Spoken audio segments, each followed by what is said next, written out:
तर मी गावठी body builder. जर आपल्याला छाती चांगली धिप्पाड बनवायची असेल तर पुशअप असे मारायचे की जिथं आपण 50 मारतो तिथं 15 मारायचे, पण एकदम प्रॉपर मारायचे. एकदम स्लो स्लो खाली जायचं, स्लो स्लो वर उठायचं, म्हणजे आपल्या छातीचे स्नायू एकदम फाटतील आणि रिकव्हरी होऊन एकदम छाती धिप्पाड बनेल. आता या एक्सरसाइजमुळं आपले पुशअप पण कम्प्लीट होता आणि इंडोरन्स पोटाचा पण व्यायाम होतो. आता याच्यामुळं पण आपलं इंडोरन्स होतोय, खांदे मजबूत होतात आणि आपला स्टॅमिना पण वाढतोय. आता दगड घ्यायची आणि गरगर फिरवायची, त्याच्यामुळे आपल्याला खांदे मजबूत होतात, आपले हात मजबूत होतात, आपलं पोट पण याच्यामुळे मजबूत होते. तर हा माझा मित्र, तो बोलला की मी तुला पप्पी देतोय. मी बोललो त्याला तू पप्पी नको देऊ, आणि जेव्हा पण मी व्यायाम करायला बाहेर निघतो तेव्हा येऊन माझ्याजवळ बसतोय.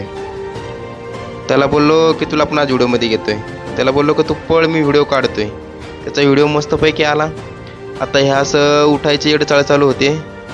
पहिल्या प्रयत्नात तर काही सक्सेस नाही झालो, 4-5 वेळा प्रयत्न केले आणि प्रयत्नांना सक्सेस भेटलं.